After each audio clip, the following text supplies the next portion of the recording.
Hello and welcome to the first episode of Games on the Road, a vacation stream that we're doing here at Chrysalis Creative Endeavors from the back of our rustic trails teardrop Kodiak 50 square foot of heaven that we're sharing as our home for the next month. And when I say we, don't forget Loki and Thor, they didn't want to be left behind. Tracy and I's first stop, Dubois, Wyoming, where we're getting ready to head off into the Tetons and up into Yellowstone. We're staying at the KOA here in Dubois, and before playing Shobu, we walked the town and got a little bit of this Wyoming flair. But without further ado, let's talk about Shobu. So in a nutshell, this is Shobu. And realize we are not doing a tutorial, just giving you a feel for the game. So basically it's set up as 4 boards, and the goal of the game is to push your opponent's stones off of at least one of the boards in order to win. And the way it happens is you're moving 2 times. The first is a passive move, which has to be on your home board or your side of this rope here.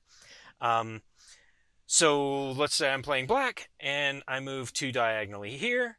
Then I must move the same exact move using one of my black stones on the opposite color. Now it can still be on my home board, or it could be over here. So what I could do is I could move this one to that way. Then it would be white's turn. They have to do the same thing. Now they have to move 2 stones.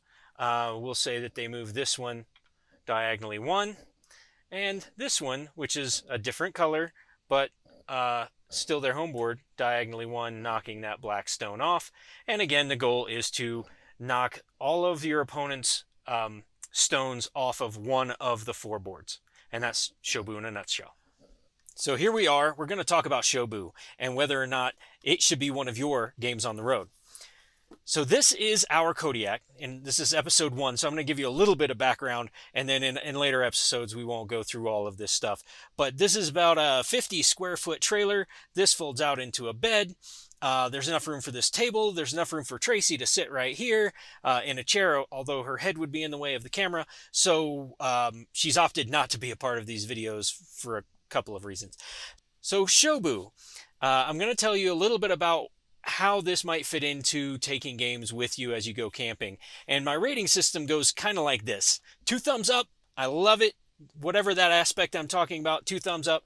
1 thumbs up is, that's pretty good. And then there's the wavy hand of indifference, right? And then there's a thumbs down, 2 thumbs down. And that's how I'm going to rate everything. So the first thing we're going to talk about is cargo space. And I give Shobu, I don't know if that was upside down earlier or not. We'll find out. I give Shobu a thumbs up. There are smaller games you could take with you. A deck of cards is about this big. But for the size of game it is, it's a thumbs up. It would fit. Now for table space, how much space it actually takes up on a table, this gets 2 thumbs up. It is tiny. It could play on a quarter of this tiny table that we have here. So yeah, I think that's 2 thumbs up for the space on your table. Now, time to learn. This thing, you can learn it in 5 minutes. It's really easy. Matter of fact, my in a nutshell almost teaches you the whole game. So again, 2 thumbs up. In setup time, this sets up in like 2 minutes. You put 16 of each color on the boards and you're ready to play. Now, a picnic table. This can definitely be played on a picnic table. None of these components are going to blow around in the wind.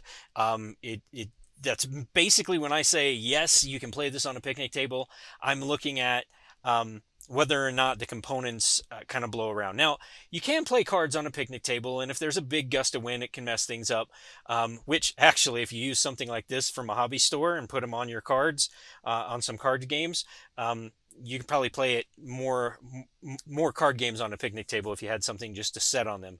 But there are other games that I'm going to review that even the components, like the little meeples and stuff, will blow over and blow around because they just don't have the weight to if they or if you have even the slightest breeze.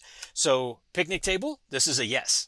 Now, replayability, I would say this is there with checkers, chess. It's the replayability is based on the moves that your opponent makes. So I'm going to give this one a wavy hand of indifference. I think that this it is replayable, and although I would say that if you're on a winning streak and you're sharing a 50 square foot home with somebody, maybe it's time to switch games, because it may make that home a little challenging. So, replayability, wavy hand. And the last component is whether it's a good two-player game. And this gets 2 thumbs up for me.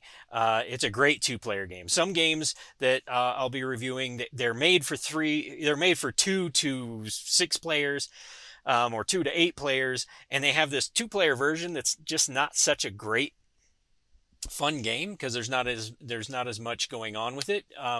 But in this game, it's made for 2 players, works great for 2 players, 2 thumbs up. And that is Shobu for our games on the road. I would suggest this being in your library. Overall, I would say this is a definite thumbs up.